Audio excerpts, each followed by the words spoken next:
Welcome to The Explainer. Today, we're doing something really exciting. We are going to uncover the truth behind what is arguably one of philosophy's most misunderstood, heavily debated, and frankly, scandalous texts out there.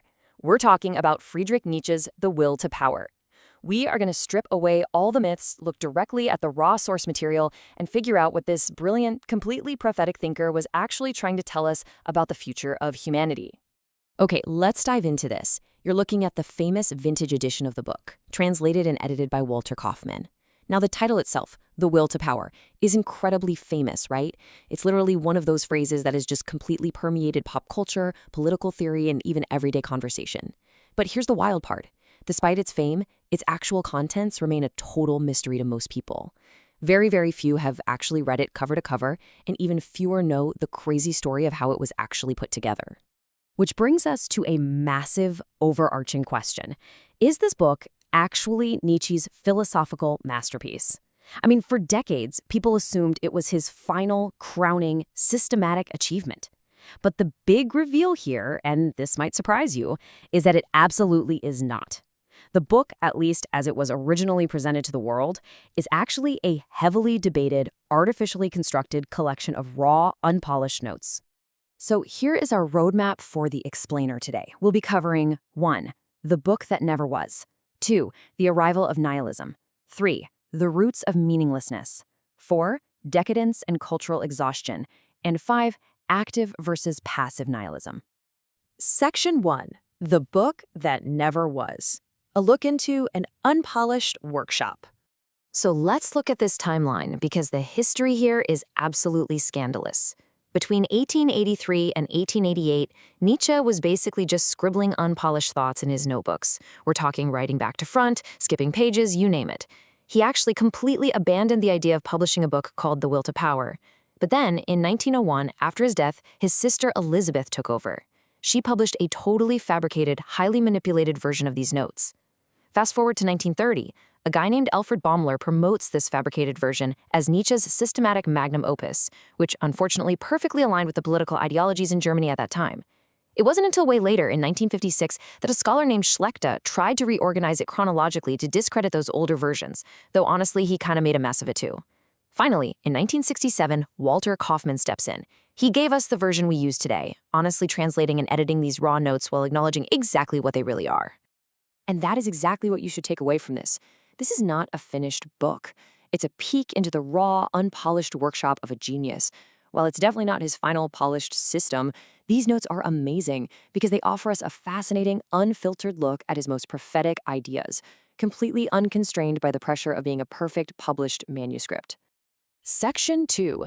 The Arrival of Nihilism. The Ultimate Crisis.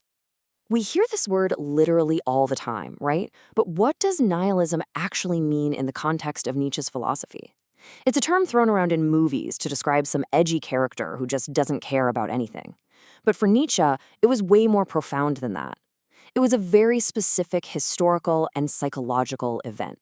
So the crucial point is this exact definition straight from his notebooks. Nihilism means that the highest values devalue themselves. The aim is lacking, the question why finds no answer. It's not just having a bad day or being in a dark mood. It is the terrifying realization that all the supreme values humanity used to rely on to navigate the world have suddenly just lost their power. They've lost their meaning. And you have to understand, Nietzsche wasn't just observing his own time. He was looking way, way ahead. He wrote this incredibly haunting line. What I relate is the history of the next 2 centuries.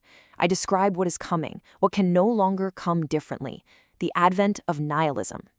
He literally saw European culture rushing violently, headlong like a river toward a massive catastrophe. He was basically acting as a soothsayer here, diagnosing a crisis of meaning that he believed was absolutely going to define our modern era. Section 3. The Roots of Meaninglessness. The Decline of Old Values. To explain how we got here, Nietzsche points to the decline of our cosmological values. For centuries, we basically believed that all the events in the universe had some ultimate goal. We believed there was this grand unity, a monism, tying the whole shebang together. We also firmly believed in a true world beyond this one, like a heavenly afterlife. But as science grew and we dug deeper, we realized, wait a minute, becoming has no ultimate goal. There is no grand hidden unity. And that true world? It was totally exposed as just a psychological fabrication we created because we needed comfort. The ultimate irony here, the thing Nietzsche loved pointing out, is that our own moral demand for truthfulness, our intense, scientific desire to be strictly objective, is exactly what turned around and destroyed our old beliefs. We literally used truth to dismantle our own comfort. So, to summarize the tragedy of meaninglessness, we projected these impossible, totally fictitious values onto the world. We expected the universe to have human-like aims, neat little unities, and absolute truths. And when we finally woke up and realized the universe doesn't actually care about human standards, the world suddenly looked completely valueless to us. It's like we measured the world with a fake ruler, and when the world didn't measure up, we blamed the world instead of realizing our ruler was broken. Section 4. Decadence and cultural exhaustion, a biological reality. Now, Nietzsche introduces this term, decadence, but he doesn't mean it as a moral failing or some kind of sin. Remember, he viewed himself as the physician of culture, so he sees this as a pure biological reality.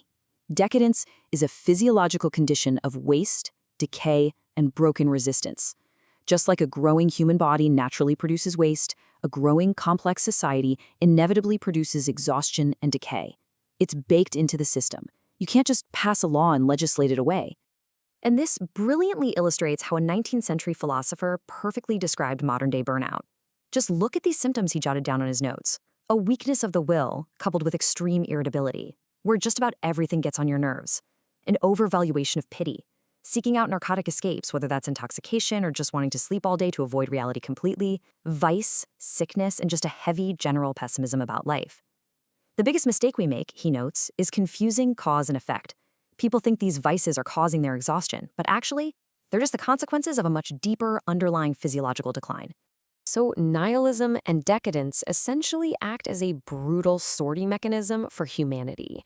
Nietzsche writes, "The weak perish of it, those who are stronger destroy what does not perish, those who are strongest overcome the values that pass judgment." Nihilism literally crushes those who can't survive without absolute certainty. But at the same time, it presents a blank canvas, an incredible opportunity for the truly strong.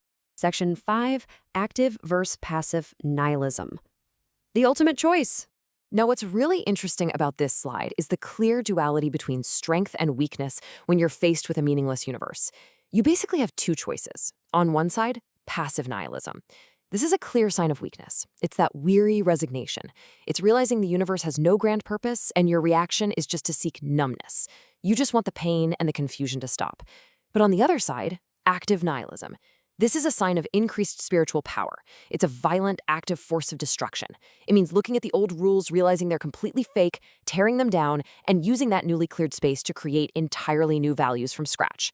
So, what exactly is the path of the strong? Well, according to these notebooks, true strength is having a powerful will that can look at life and say yes, precisely because of and despite all the suffering. It's having the internal strength to just wait, to refrain from reacting blindly to every single stimulus thrown at you. It's refusing to worship exhaustion or weakness.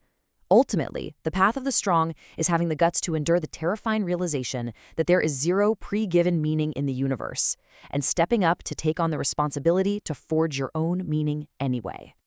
Which leaves us with this final, incredibly haunting provocation from his notes.